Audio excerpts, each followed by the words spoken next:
नमस्कार दोस्तों, आपका अपने YouTube चैनल फिजिक्स टूल में स्वागत है। और आपको पता ही है कि हम पिछले 7-8 दिनों से लगातार फिजिक्स के वीडियो अपलोड किए जा रहे हैं, वो भी सिलेबस के अनुसार।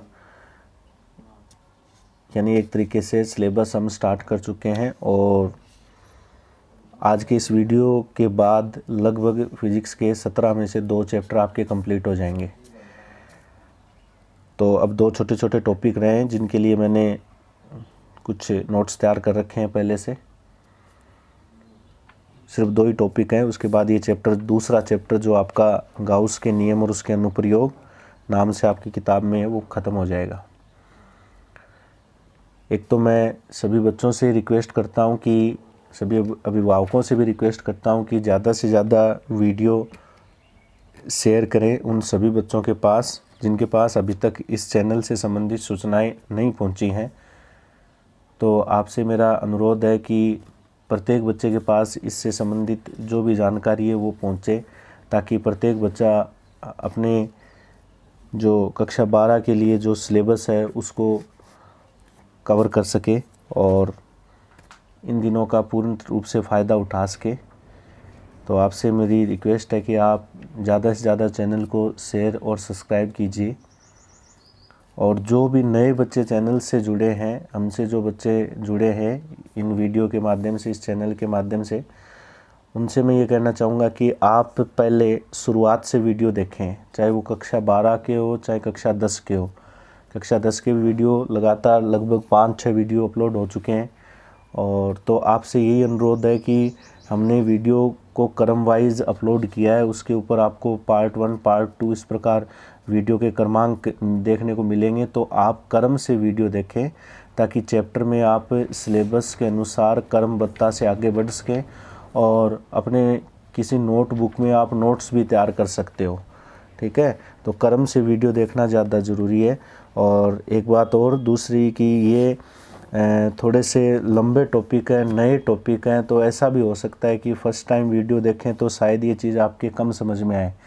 तो उसके लिए भी मैं अनुरोध करूँगा कि आप वीडियो को 1 या 2 बार ज़रूर देखें, ताकि ये जो टॉपिक है ये आसानी से फ़र्स्ट टाइम समझ में कम आते हैं। इसमें आपको कोई दोष नहीं है, ऐसा मत समझना कि हमारे समझ में नहीं आया, ऐसी कोई बात नहीं है। टॉपिक ईजी है, लेकिन 1-2 बार जब आप टॉपिक को पढ़ लोगे, उसकी रिवीजन कर लोगे, तभी ये टॉपिक आपको सेट होंगे, आपको आसानी से समझ में आ सकते हैं।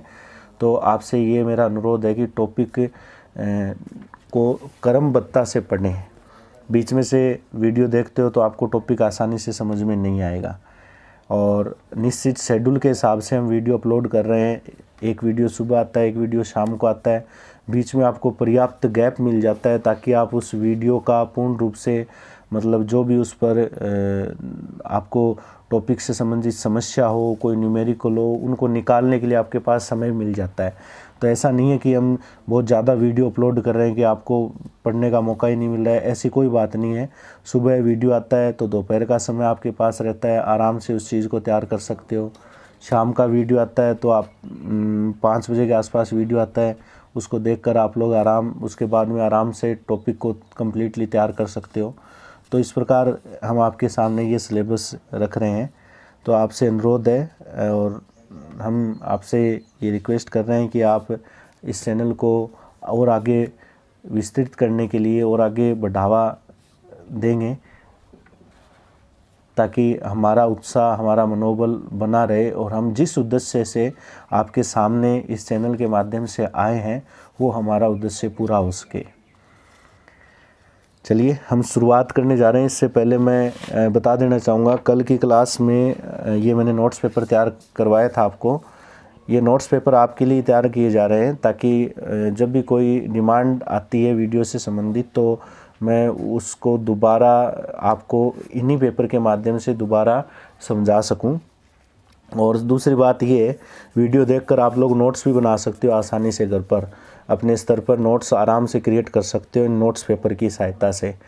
ठीक है, जैसे ही संसाधन उपलब्ध हो जाते हैं अच्छी तरीके से तो हो सके तो मैं इन नोट्स पेपर की PDF फाइल भी यूट्यूब चैनल पर अपलोड कर दूंगा, ताकि आप लिंक में जाकर इन PDF फाइल को डाउनलोड कर पाओगे। तो अभी फ़िलहाल संसाधन अभाव की वजह से ये चीज़ें संभव नहीं हो पा रही है, तो आपसे माफ़ी चाहेंगे। लेकिन ये चीज़ जो आप रेगुलर इन वीडियो के माध्यम से प्राप्त कर रहे हैं, ये आसानी से आप कवर भी कर सकते हो। ये चीज़ हमने कल पढ़ी थी, आवेशित चालक की सतह पर बल और दाब पढ़ा था, और ये टॉपिक हमने कल क्लियर कर लिया था कि चालक को जब चार्ज देंगे तो चार्ज देने से उस पर उपस्थित आवेश है वो अन्य आवेश पर प्रतिकर्षण बल लगाएगा, और प्रतिकर्षण बल ये लंबवत बाहर की ओर लगेगा। ये चीज़ कल हमने कम्प्लीटली पढ़ ली थी, ठीक है। और दूसरी बात ये, जहाँ बल लगता है वहाँ दाब भी क्रिएट होगा, क्योंकि दाब बराबर बल बटे क्षेत्रफल होता है, तो इसका एक निश्चित क्षेत्रफल होने वाला है, तो वहाँ पर दाब भी लगेगा, ठीक है। इसका हमने डेरिवेशन पूर्ण रूप से कंप्लीट कर लिया था, और मैंने बताया भी था कि ये डेरिवेशन बोर्ड एग्ज़ाम में आया हुआ है, पूरा बड़ा क्वेश्चन है, तो इसको अच्छी तरीके से कम्प्लीटली तैयार करना आप लोग। प्रॉब्लम आती है तो ज़रूर पूछना, सोल्व करवाएंगे, ठीक है। तो इस प्रकार देखो, मैंने ये पूरे पृष्ठ के लिए बल का फॉर्मूला निकाल दिया था, जिसे विद्युत बल कहेंगे, और पूरे पृष्ठ के लिए दाब का फॉर्मूला निकाल दिया था, जिसे विद्युत दाब कहेंगे, ठीक है। दाब का सूत्र वैसे कांस्टेंट ही आ रहा है एक टाइप से, क्योंकि two epsilon naught constant value है, और सिग्मा पृष्ठ आवेश घनत्व है, तो मैंने जो पृष्ठ माना है उस पर एकांक क्षेत्रफल पर निश्चित आवेश लिया है, इसलिए सिग्मा को भी मैं नियत मान सकता हूँ, जो पृष्ठ मैंने डायग्राम के अकॉर्डिंग लिया है, ठीक है। ये हमारा एक टॉपिक था।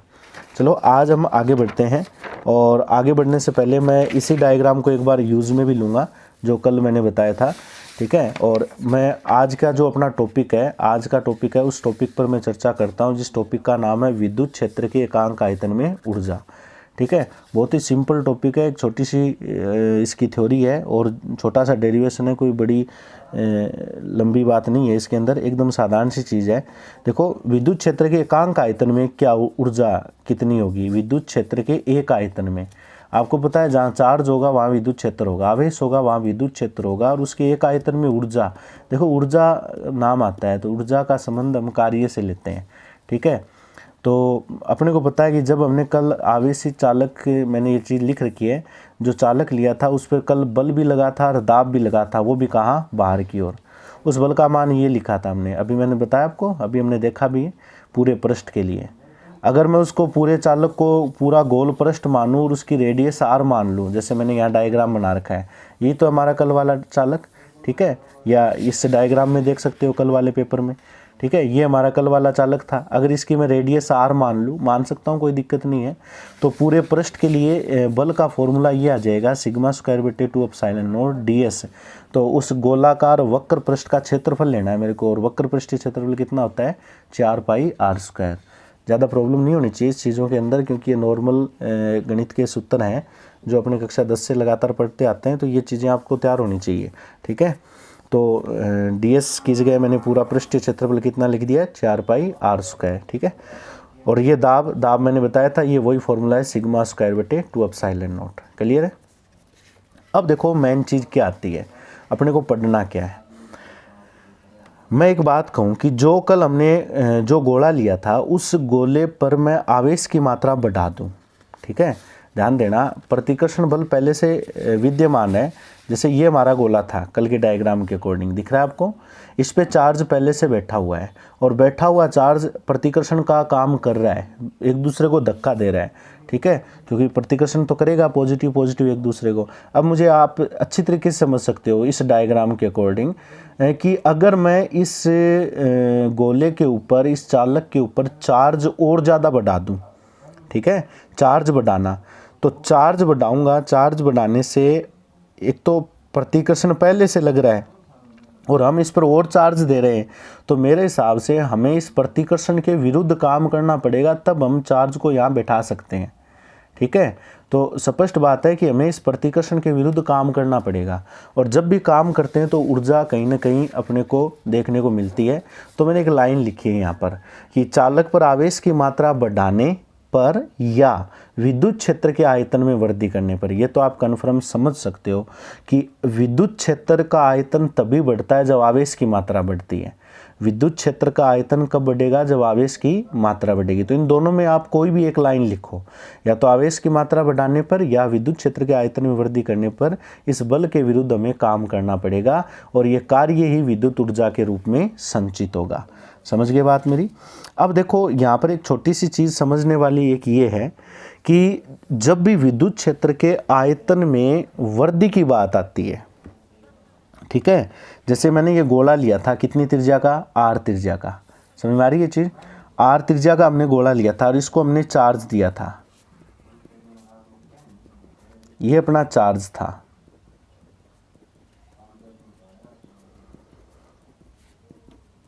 ठीक है, अब या तो आप दो काम कर सकते हो, जैसे मैं इस पॉइंट को लेके चल रहा हूँ, इस पॉइंट को लेकर, ठीक है, सिलेबस के अकॉर्डिंग आप अपनी मर्जी से भी इस डेरिवेशन को सॉल्व कर सकते हो, ऐसी बात नहीं है, रिजल्ट आ जाएगा आराम से, कोई दिक्कत नहीं है। आप चार्ज बढ़ा दो, चार्ज बढ़ाओगे तो भी आपको काम करना पड़ेगा, ठीक है, आवेश की मात्रा बढ़ाने से। तो मैं इस पॉइंट को लेके चल रहा हूँ विद्युत क्षेत्र के आयतन में वृद्धि करने के लिए। देखो विद्युत क्षेत्र का आयतन में वृद्धि की ये बात है, मैं यहाँ पर नोट कर रहा हूँ कि विद्युत क्षेत्र के आयतन में वृद्धि कब होगी? विद्युत क्षेत्र के आयतन में वृद्धि का मतलब क्या है? आयतन में वृद्धि का मतलब है, वृद्धि का मतलब क्या है? गोले के आयतन में कमी। देखो ये एक ही चीज है, गोले के आयतन में कमी। ये जो गोला लिया है ना हमने r त्रिज्या का, इसका आयतन कम कर दो आप, गोले का आयतन कम कर दो, विद्युत क्षेत्र के आयतन में वृद्धि हो जाएगी, क्योंकि गोला सिकुड़ेगा, मतलब इसका आकार छोटा होगा, तो जो विद्युत क्षेत्र का जो वॉल्यूम है, उसका जो आयतन है वो बढ़ जाएगा। भाई विद्युत क्षेत्र क्या है? आवेश के चारों ओर का ऐसा क्षेत्र ही तो है जिसमें अपने बल का एहसास होता है, ठीक है। तो एक तो गोला इतने बड़े आकार का था, तो इसका जो फील्ड है वो यहाँ से शुरू हो रहा था, नहीं समझे बात मेरी? ठीक है, जैसे मैंने r त्रिज्या का गोला ये माना है, तो इसका इलेक्ट्रिक फील्ड यहाँ से स्टार्ट हो रहा था, यहाँ से बाहर की ओर, ठीक है। फिर मैंने इसको क्या किया? इसको दबा दिया, संपीड़ित कर दिया, इसको दबाया, दबाया कितना? इसकी त्रिज्या कर दी मैंने यहाँ तक r माइनस डी आर। कितनी कर दी? r minus D R. तो कितना दबा दिया मैंने इसको डी आर दबा दिया, संपीड़ित कर दिया। ये देखो ये संपीड़ित कर दिया मैंने, कितना? D R. समझ गए बात मेरी? जब संपीड़ित करूंगा तो फिर इलेक्ट्रिक फील्ड जो है वो यहाँ से स्टार्ट होगा, क्योंकि पहले गोला ये था, समझने की कोशिश करना, पहले गोले की साइज ये थी, अब मैंने गोले को हल्का सा संपीड़ित कर दिया, संपीड़ित करते ही इलेक्ट्रिक फील्ड यहाँ से स्टार्ट हो जाएगा, यहाँ से। समझ गए बात मेरी? पहले कहाँ से स्टार्ट हो रहा था? यहाँ से। अब कहाँ से स्टार्ट होगा? यहाँ से। तो देखो इतना फील्ड बढ़ गया ना, इतना क्षेत्र बढ़ गया, तो आयतन में भी क्या होगी? उसके वृद्धि होने वाली है। समझ में आ गई बात मेरी? तो उसके आयतन में भी क्या होगी? वृद्धि होगी। तो इस चीज़ को ये इस प्रकार लिखूंगा कि विद्युत क्षेत्र के आयतन में वृद्धि करने का मीनिंग है गोले के आयतन में कमी करना। विद्युत क्षेत्र के आयतन में वृद्धि करने का मतलब गोले के आयतन में कमी करना। तो मैं गोले को कितना विस्थापित किया मैंने? D R. कितना विस्थापित किया? D R. तो डी आर जब इसको संपीड़ित करूंगा तो मुझे काम करना पड़ेगा ना, इसको दबाऊंगा तो कितना काम करना पड़ेगा? कार्य क्या होता है? कार्य होता है बल बराबर होता है, कार्य बराबर होता है बल इंटू विस्थापन, ठीक है। तो डी आर विस्थापन कर रहा हूं तो कार्य भी कम होगा। समझ गए बात मेरी? भाई थोड़ा सा विस्थापित किया तो थोड़ा सा कार्य होगा, ठीक है।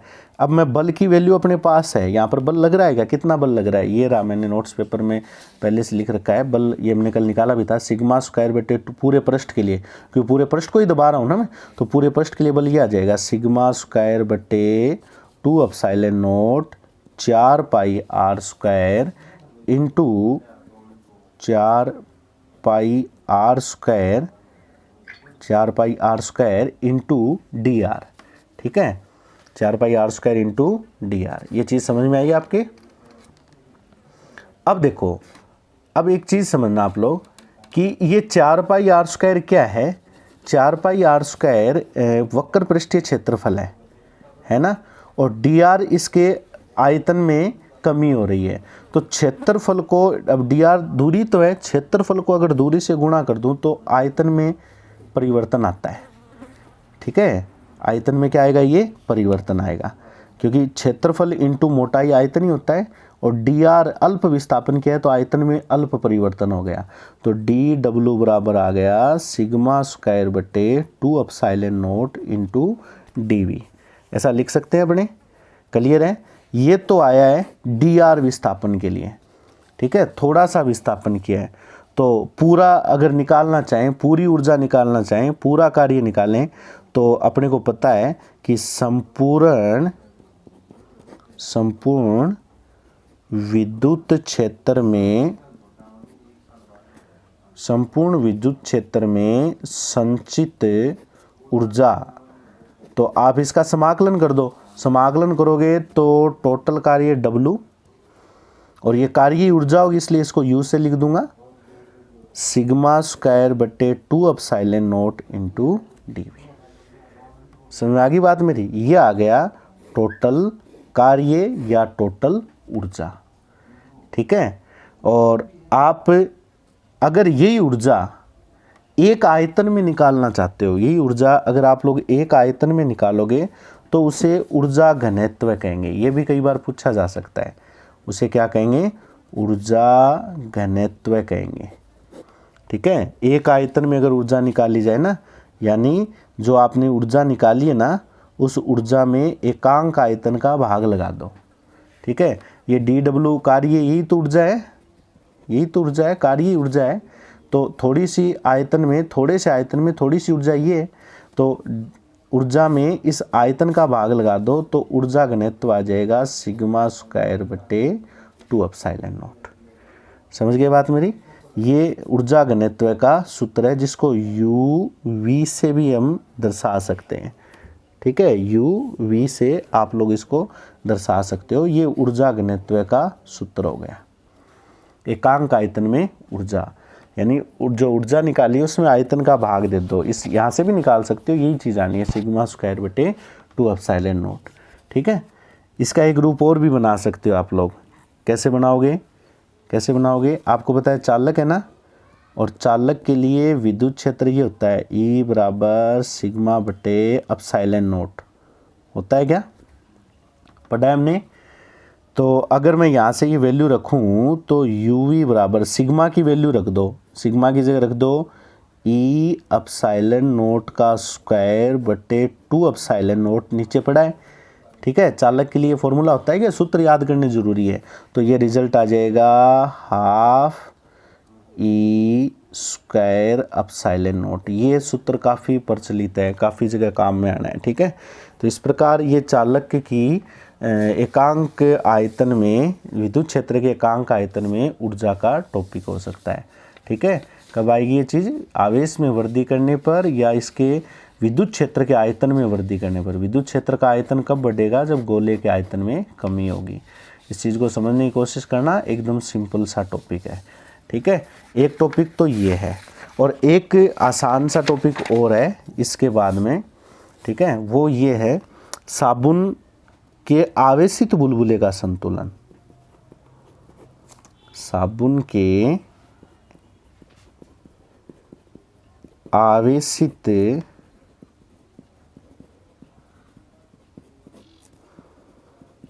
बुलबुले का संतुलन, एक टॉपिक ये भी एकदम सिंपल टॉपिक है, ठीक है। इसको आप समझना पहले थोड़ा सा। कक्षा 11 में एक टॉपिक आता था साबुन पृष्ठ तनाव से संबंधित, और हवा का बुलबुला, पानी का बुलबुला, और आपने साबुन के बुलबुले के बारे में अध्ययन किया होगा। देखो ये साबुन का बुलबुला है, सपोज करो, इस पर फिलहाल कोई चार्ज नहीं है, मैंने नॉर्मल बुलबुला ले रखा है, और इसकी जो रेडियस है इस बुलबुले की वो मैं R मान लेता हूँ, क्लियर है। ये इसकी त्रिज्या है R, ठीक है। देखो बुलबुला जो बुलबुला फैलता है या जो फूलता है, उसके पीछे रीज़न क्या होता है कि बुलबुले के जो अंदर का जो वायु दाब होता है, अंदर के बुलबुले के अंदर के पृष्ठों का जो हवा का दाब होता है, वो बाह्य, बाहर जो दाब है, बाहर की साइड से जो दाब लग रहा है, बाहर वाली साइड से, उस दाब से ज़्यादा होता है। अब देखो बुलबुले के बाहर वाली साइड से जो दाब लग रहा है ना, बाहर से जो प्रेशर लग रहा है वो प्रेशर है हवा का। समझ गए बात मेरी? वो प्रेशर क्या है? हवा का प्रेशर है। बाहर की साइड में हवा का दाब होता है, ठीक है, ये प्रेशर ऑफ एयर है। और बुलबुले के अंदर का जो प्रेशर होता है वो पी इन से लिख रहा हूँ मैं, ठीक है, ये अंदर का दाब हो गया। समझ गए बात मेरी? ये बुलबुले के अंदर का दाब हो गया। तो अंदर का दाब ज़्यादा होता है, मतलब रिजल्ट ये होता है कि पी इंटरनल जो प्रेशर है वो बाह्य वायुमंडल दाब से ज़्यादा होता है, ठीक है। समझ में आ रही बात मेरी? अंदर का दाब जो है वो बाह्य दाब से क्या होता है? ज़्यादा होता है। और इनमें जो अंतर होता है ना भाई, ज़्यादा दाब कौन सा है? अंदर वाला है। तो इनका अंतर हो गया P in minus P A, ज़्यादा में से कम घटा दिया, ये अंतर कहलाता है पी ई एक्स। इसे दाब आधिक्य कहते हैं। क्या कहते हो इसे? दाब आधिक्य। यानी अंदर प्रेशर ज़्यादा होने के कारण अंदर कुछ अतिरिक्त दाब होता है, ठीक है। अंदर क्या होता है? कुछ अतिरिक्त दाब होता है। इस अतिरिक्त, क्योंकि ये पी इन ज़्यादा है ना, इस अतिरिक्त दाब को कहते हैं दाब आधिक्य। क्या कहोगे इसे? दाब आधिक्य। और ये अंदर वाली साइड से लग रहा है, ज़्यादा है, ये कुछ ज़्यादा है। ये बार बार कह रहा हूँ मैं, इस बात पर ध्यान देना। ये ज़्यादा है, अंदर से ज़्यादा है। अंदर से ज़्यादा है तो अंदर से ऐसे पृष्ठ पे दाब लगाएगा, ये ऐसे ज़्यादा है, ये दाब लगाएगा। और इसी दाब के कारण बुलबुला फूलेगा। फूलेगा तो फैलेगा, और फैलेगा तो बुलबुला ज़्यादा फैल जाता है तो बुलबुला फूट जाता है, ठीक है। तो बुलबुले का संतुलन होना ज़रूरी है, क्योंकि अंदर का ये जो दाब आधिक्य ये ज़्यादा है, और ज़्यादा होने के कारण बुलबुला फूलेगा। तो इस दाब आधिक्य को पृष्ठ तनाव द्वारा संतुलित किया जाता है। इस दाब आधिक्य को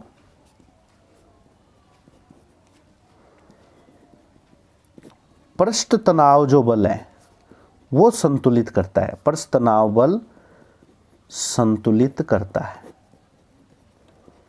इसकी वजह से ये बुलबुला जो है वो संतुलन अवस्था में बना रहता है, फूटता नहीं है। और साबुन के बुलबुले का जो पृष्ठ तनाव होता है ना, साबुन 11वीं क्लास में पढ़ा है, साबुन के बुलबुले का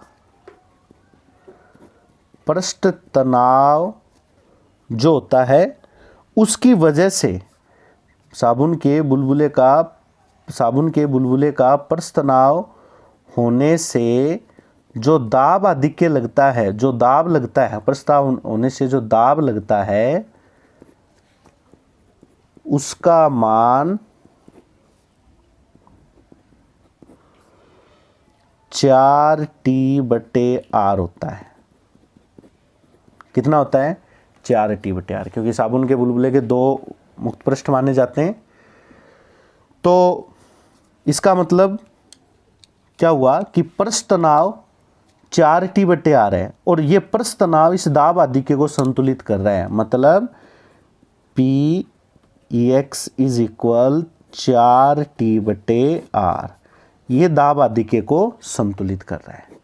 समझ गए बात मेरी? पृष्ठ तनाव की वजह से। ये तो नॉर्मल बुलबुले की बात आती है, ठीक है। अब बात करते हैं हम कि हमने इस बुलबुले को आवेशित किया है, क्योंकि हमारा टॉपिक क्या है? आवेशित साबुन का बुलबुला। जब इस बुलबुले को आवेशित करेंगे तो इस पे चार्ज आएगा।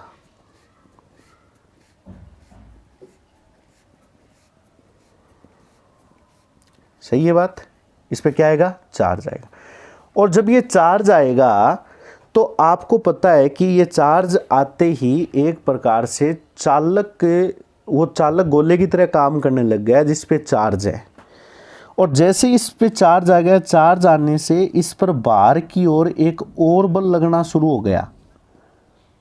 चार्ज आने से बाहर की ओर एक और बल लगना शुरू हो गया जिसे विद्युत दाब कहते हैं, आवेश की वजह से, और जिसका मान कितना होता है? σ²/2ε0। समझ में आ रही बात मेरी? अभी पढ़ा है हमने टॉपिक, उसी पर है। ये विद्युत दाब इस आवेश की वजह से आया है। कहाँ लग रहा है ये विद्युत दाब? बाहर की साइड में। कहाँ लग रहा है? बाहर की साइड में। समझ में आ रही है बात मेरी? तो ये जब बाहर की साइड में लगेगा, ये अतिरिक्त दाब हो गया, तो ये दाब बुलबुले को फैलाएगा, और जब बुलबुला फैलेगा तो वो बुलबुला यहाँ से मतलब फूटने के चांस रहेंगे।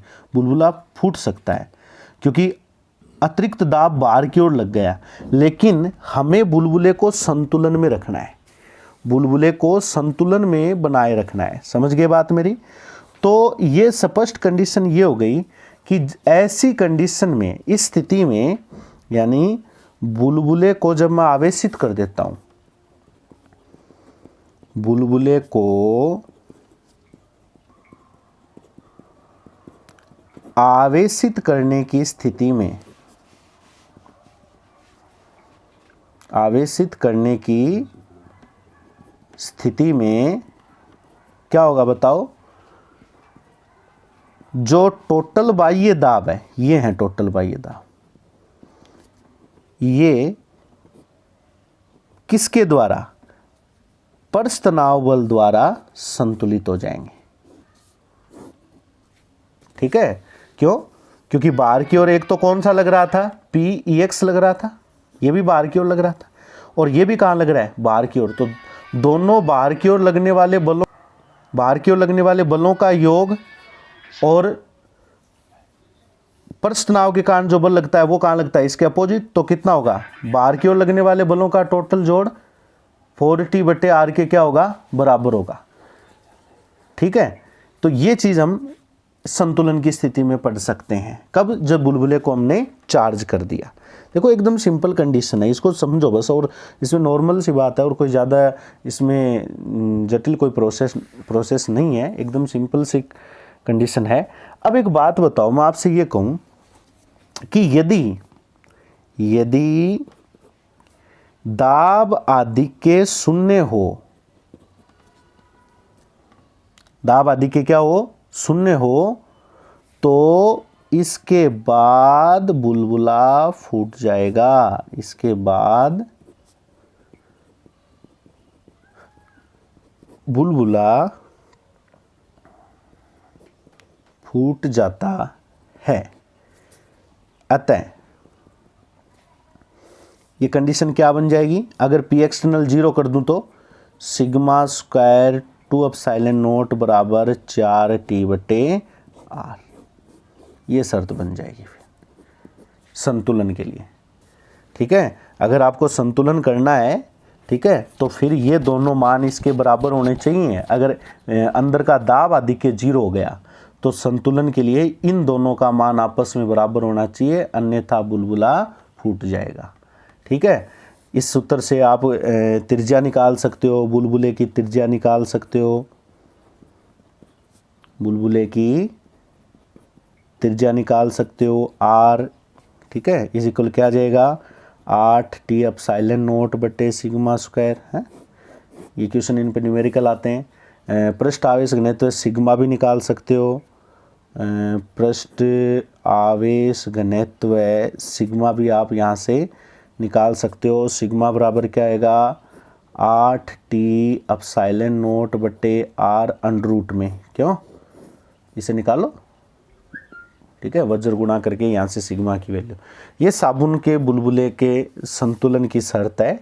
अगर बुलबुला अनावेशित है, किसी प्रकार का चार्ज नहीं है, तो संतुलन की शर्त ये होगी, दाब आदिके को पृष्ठ तनाव द्वारा लगने वाला जो दाब होता है 4T/R द्वारा संतुलित किया जाएगा। और अगर बुलबुले को चार्ज कर देंगे तो अतिरिक्त दाब और उत्पन्न होगा, सिग्मा स्क्वायर बटे 2ε0। ये कहाँ उत्पन्न होगा? बाहर की ओर। इस कंडीशन में हमारी ये समीकरण ये बन जाएगी, क्योंकि एक्सटर्नल जो प्रेशर है वो इंटरनल प्रेशर दोनों बराबर होने चाहिए। ठीक है? और अगर दाब आदिके का मान 0 हो जाता है तो बुलबुला फूट जाएगा। ठीक है? दाब आदिके के कारण ही बुलबुला फूलता है, और दाब आदिके 0 हो गया तो बुलबुला फूट जाता है। इस कंडीशन में हमारी संतुलन अवस्था ये बन जाएगी। फिर ये इसकी EX की जगह 0 कर दोगे तो ये दोनों इक्वेशन इसके बराबर हो जाएगी। इस प्रकार ये आपका जो दूसरा चैप्टर है, ये दूसरा चैप्टर आपका समाप्त हो चुका है फिजिक्स का। ठीक है? तो आपको उम्मीद करता हूँ ये चीज़ समझ में आ जाएंगी और नॉर्मल टॉपिक है, आसानी से कवर कर सकते हो। तो इनको देखना वीडियो को बार बार, ज़्यादा से ज़्यादा लाइक शेयर और सब्सक्राइब कीजिए। जय हिंद, जय भारत।